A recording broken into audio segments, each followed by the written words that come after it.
Hello, everybody, and welcome to your Week 4 recap show and Week 5 preview show. Jamie is pumped.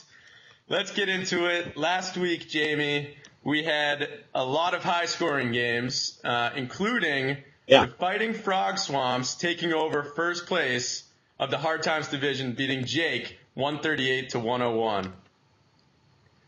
Yeah, that's a huge win for Brendan, putting up over 130 points this week against Jake, who had been in first place in the division. Very impressive win. He takes over first place. You know, you got to be worried. The Frog Swamps, Dr. Buttfingers, seems to find a way to stay at the top of the division year after year.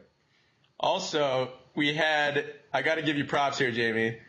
You predicted a 50-point victory by WrestleMania over the Bad Blue Boys, and it was 49.8. Unbelievable.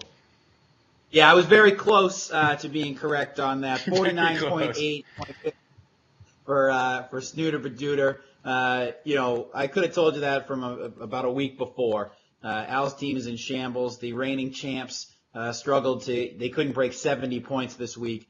So the Bad Blue Boys are in really tough shape. Injuries all over the field. And the Carolina Panthers do not look good other than Kelvin Benjamin, who he does not have. Nope, exactly. How many games were over 100? There's like 5 or 6. We had 5 or 6. I think it was 6 games. Yeah. Green scored over 100. I did. Andy, you, Jed, Rag, Ricky Snoots, Jake, and Brendan. So the vast majority of the league is breaking 100 points. Yep. And then some teams struggling to get to 60 and 70 like Chooch and Al. Yes, exactly. All right. So anything else on Week 4? No, I think the only thing else we can talk about here is JK making a little trade as we move into Week 5, trading Shane Vereen for Tony Romo and then dropping the great Tom Brady. Unbelievable. I would say it's safe to say that JK's given up on the Patriots here. Monumental week for the Thompson takeover. All right, looking at Week 5. Oh, we should mention the Woo Woos retained first place in the Happy Endings division. But Gotta mention that. He's got a tall task this week against Burgalicious. I got Ben Tate most likely coming back. Wes Welker back off the bye. Got some new fresh blood coming back to Burgalicious. I think I'm going to take this one, Jimbo. What do you think? That'll be an interesting matchup. You guys are separated by less than 10 points in your total point totals. I said total 17 times there. So very close matchup. I like Andrew Luck in Baltimore. They've played really well. I think that's going to be a high scoring affair. Edelman seems to be the only person that Tom Brady has any trust in. But Antonio Brown is tough to overtake. He's going to Jacksonville. I'm going to go with the Woo-Woos in this one. It's going to be real close. I think Antonio Brown is going to be the difference maker. And I also think Trent Richardson finds the end zone in Baltimore. Wow, that'd be 2 weeks in a row. That'd be big. All right, let's see. Next up, we got Chooch Island, who's 1-3, versus Bad Blue Boys, also 1-3. Both teams really struggling. They're scoring in like the 70s week after week. So both teams in desperate need for a win here. Let's see. Well, first off, who do you like, Jimbo?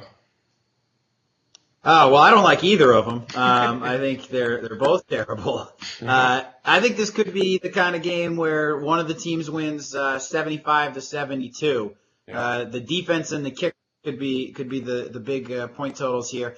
I actually like Denver's defense against Arizona, especially if Carson Palmer does not play. Arizona's been in shambles a little bit. I feel like Shady McCoy has to come back at some point. Right. He can't be this bad for too longer. They're playing St. Louis. I'm not impressed with anything St. Louis does. I like Chuck in this one, only because I think Shady McCoy does something positive, and I don't really see too much else happening for the Bad Blue Boys, other than A.J. Green going to New England, who will he'll eat them up probably. Right, exactly. Well, I'm gonna go with Chuck. I'm going Chuck 75-72. Chuck wins. Wow, yeah, I'm gonna go with Chuck too. I can't say it. Bad Blue Boys. I'm Bad struggling Blue too. Boys. You got Just to as shake bad your as head a Al. little bit when you do it. But he now has 5 Carolina Panthers on his roster. I don't think Carolina scored 5 touchdowns all year. So I'm going to go with Chooch Island in this one, definitely. Right, Next so up, we got Thompson. What's that? We're both going with Chuck there. Yes, we are. Chooch Island versus Strip Club Casanovas. You know what? I'm going to go with the Thompson takeover in this one. He's got some questionable players here: Romo, Ellington, Julio Jones, but I still think JK has a much better team. He's got the stud receivers. BMAC doesn't have any receivers, so I'm going to go with JK in this one. Yeah, I don't think there's any question. You got to go JK here. He's got a lot more firepower on his roster than the Casanovas do. The Casanovas have got a couple of big-time players in Rodgers and Gronk, but they haven't really done what they need to be doing. Rodgers had one good week this past week, but Gronk's ending up with 3 catches each week, and that can't happen. I'm going to go with the Thompson takeover. I think that this is a pretty easy win for him this week. I don't really see too much to worry about if I'm JK. Yeah. All right, and then next up we got Retzelmania versus Fredericksburg Flying Macacos. I think this is a really important game for both teams. Snoots, again, always putting up a lot of points. He's 2-2. Flying Macacos are 3-1. Jet has Lamar Miller in a bye, so it'll be interesting to see what he does there in the running back position. Delaney Walker having a hell of a year. Keenan Allen had his first good game last week. Snoots has Donnell, who obviously blew up last week, and Des Bryant had a good game, but he hasn't been the same player. So I'm going to go with Jed in this one. Really, that's surprising to me. Yep. I think Jed's got a lot working against him this week. Lamar Miller, like you said, on the bye. I don't know what he thinks he's going to do in that running back position. Maybe he's got some moves in the wheelhouse, but I don't necessarily know. You love to see Drew Brees against Peyton Manning. That's going to be a great fantasy matchup. I think the difference here is Bell. Le'Veon Bell has been a monster. He's playing against Jacksonville. Anytime anybody's been playing against Jacksonville, you take them. I'm going with Retzelmania in this one. All right, that's another one we differ on. All right, let's see. Although I will say, the one thing the Flying Macacos got, that Seattle defense against the Redskins, or the team from Washington. I think Jed will find another running back, and I think having Denver back from the bye, I think you have some inside information into that. I do. The Broncos okay. Broncos coming back from a bye week they're just going to be on fire. That's my inside information. We'll see. All right. So I thought maybe the trade was. Oh, no. Well, I've tried. But Ducktown Quackers versus Kindergarten Cop. Again, Andy is doing really well. He's putting up a lot of points week after week. Quackers are projected to put up a lot of points this week as well. I think it's actually going to be a pretty close game, but I'm going to go with Andy in this one. I think Charles stays hot. And Gio coming back off the bye against a New England defense that's struggling. I'm gonna take Andy in this one. How about you? I think this could be the closest match of the week. These two teams have a chance to put up some really big numbers. Mm-hmm. I'm interested in the projections. They have Phillip Rivers projected to score 22.6 against the Jets, and Nick Foles only 16 points against St. Louis. If I'm either one of those, I'd rather have Nick Foles than Phillip Rivers this week. I think Gio coming back after the bye, he comes out flying. Heath Miller was like some kind of Roman god last week. I don't know what the hell happened. All of a sudden it became 1997 again. Right. I like Andy in this one, but I think that this is going to be a high-scoring affair. Again, I'm sticking against Jacksonville. He's got that Pittsburgh defense. They could put up 18 points against Jacksonville. I'm going to go with the Kindergarten Cops. I think both teams score over 110 points, though. Wow, all right. Yeah, that should be a close one. The next one I don't think will be that close. Fighting Frog Swamps versus Grimsley Bears. Grim he's not been able to put up a lot of points here. His running back position has been really struggling. Doug Martin, Chris Ivory. He might go with a 2 tight end set this week. Cameron's coming back, so that might help. Stafford had a really good game last week, so he might be able to keep that up. But I think Frog Swamps has a better roster top to bottom.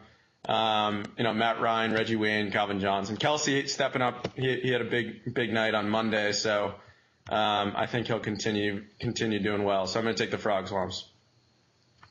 I'm going to go with the Frog Swamps in this one as well. I don't think it's going to be the bloodbath that you think it might be. Mm-hmm. I think Alshon Jeffrey has a big game against Carolina, and I think Matthew Stafford kind of comes back, redeems himself after a tough week against Buffalo. He comes out and plays well.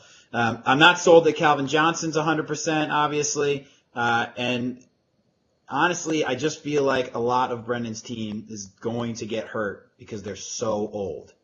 Everyone on his team is they are old. Years. They're bound to get hurt at some point.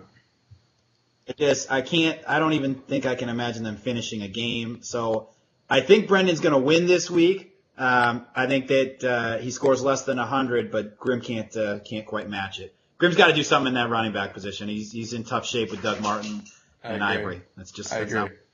He's got to make a move. All right, we got the last game, Masturbation versus Rat Tails. Let's make this the marquee matchup because we have matchup.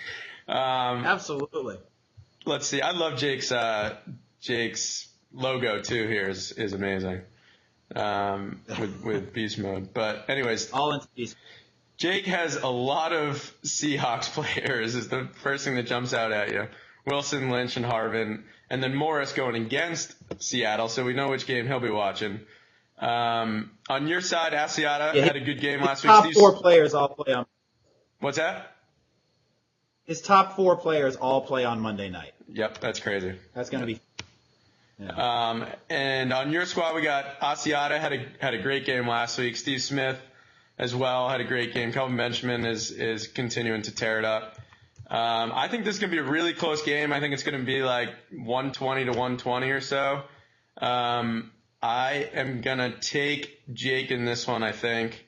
Right. Just barely. I think if Seattle struggles at all against Washington, then Jake's done. So I think there's a chance that he doesn't do well. But I'm going to take Masturbation. Washington's D did not look good last week. Yeah, I don't think that there's a chance that Seattle struggles against Washington because they suck. Washington's just awful. I think what is very feasible though is a couple pick sixes, some defensive touchdowns, and all of a sudden they're going to take Marshawn Lynch out. He's not running, and they give the ball to some backups. I think that I could see that happening. Yeah. I don't necessarily think that Russell Wilson is going to be running all over the field and slinging the ball. So. I could see them having a little bit lower of point totalage than typically. One interesting thing about my roster is that this might be the only time in fantasy football history, I currently have 3 Minnesota Viking running backs on my roster. Yeah, I did notice that. That is really funny. That seems dumb. Yeah. I don't even know who the fuck my tight end is. I just picked him up today. He's got a cool last name. I'm not even going to try to pronounce it, but. I don't have who he is. I think, I've got a lot of upside with Emmanuel Sanders, Kelvin Benjamin, Steve Smith, the cheese man. I think I'm going to win this one. I think it's going to be very close, though. Yep. I think I win by 5. I think it's going to be a real close game, but that makes sense for the marquee matchup. Anything else? That's what Jimbo? it's all about. Anything else you got for the good of the order?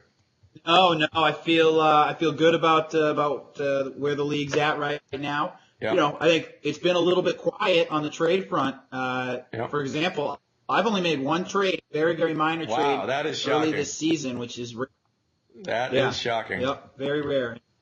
And I know you're trying. Fucking James Stark. So I'm trying. Hey guys, my team just scored 130 fucking points, so I got some good players. Come take a look. I hear you. I hear you. Be willing to work out. I'm always trying to wheel and deal too, so maybe I'll make a deal with you, Jimbo. All right, let's make a deal. We'll make All right, let's talk. All right, guys, have a good one. Good luck.